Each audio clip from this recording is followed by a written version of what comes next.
Shantiji, I remember you said one time yoga is the path of the brave. Yes. And, sometimes I feel like I have courage and sometimes Yes. I'm afraid to do things. Would you talk Yes. about courage? Yes. Generally, somebody takes a path of yoga or spiritual path, they are using with their mental fantasy. They are tired with the world. They are tired with the burdens. So they want to escape the world. So they think spiritual path is easy.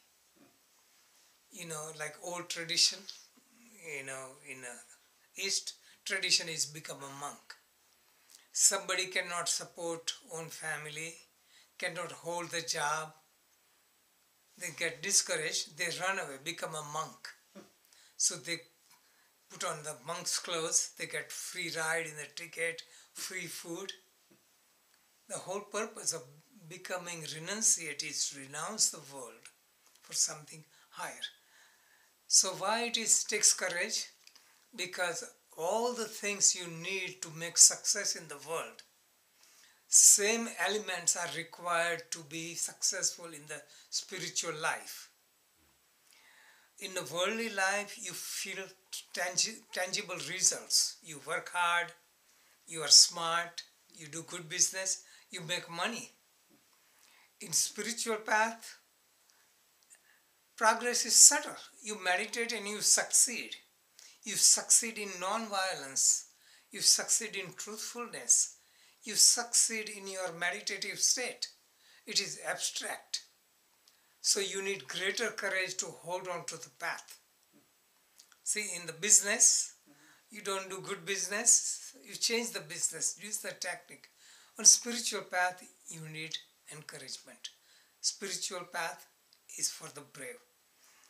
Also, it is hard to control the worldly things, but harder to control our own mind.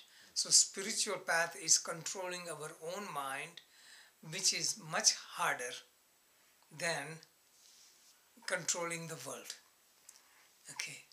Besides spiritual path, I admire courage. People who have courage, suppose they have nothing and they go in search for truth, like renounce everything. Don't have any possessions, surrender to God. Whatever comes, I will take it. Just like modern example, Peace Pilgrim. She had tremendous courage to walk for peace, walk until shelter is provided, fast until food is provided. That is tremendous courage. In ordinary life, people say, I cannot do it. I will never make it. It's the first thing they are making stop. I like people who have courage. Why can't I do it?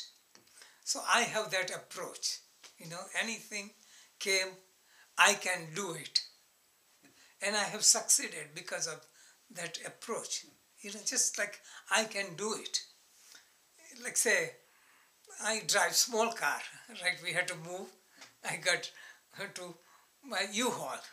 So I had courage. I can do it. Even when we wood this furniture, I drove U-Haul to North Jersey and brought it. Nipur came along. But these things, anything. I wanted to learn harmonium and ragas. I did on my own. I wanted to learn them. I can do it. So when you have courage, you find means. Others who say, I cannot do it, they stop. So many people, they are blissful. Blissful because they don't do anything.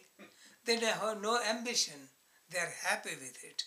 But that is the bliss of ignorance, because sooner or later they suffer and they have desire, maybe I should get my own house, I should get good food. I'm tired of it. Then they wake up, then they have to succeed in the world. Now those who succeed in the world, then they're tired of these worldly things, get saturated. Money doesn't give me happiness. Fame doesn't do anything. Relatives cannot do anything. Then you look for something higher.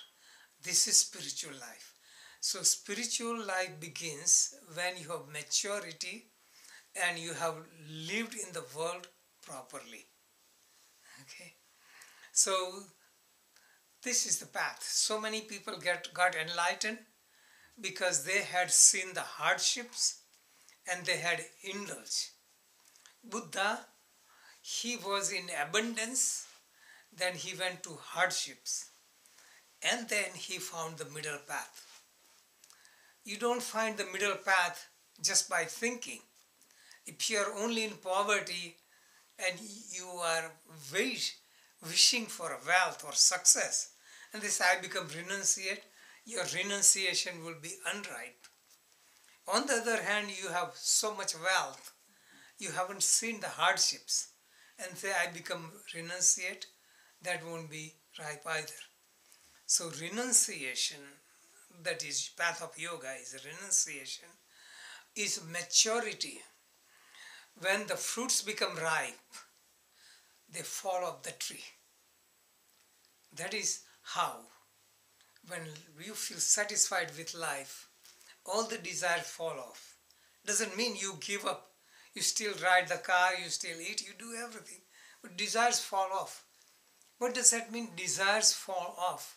You enjoy with freedom. Most people seem to enjoy as a slave. They are enjoying but with fear because they have fear of losing. Okay, so that is the life of freedom, and it requires courage. So that is the climax. One has experienced worldly life fully, and then it falls off. Then this true renunciation. So you cannot become a monk or escape.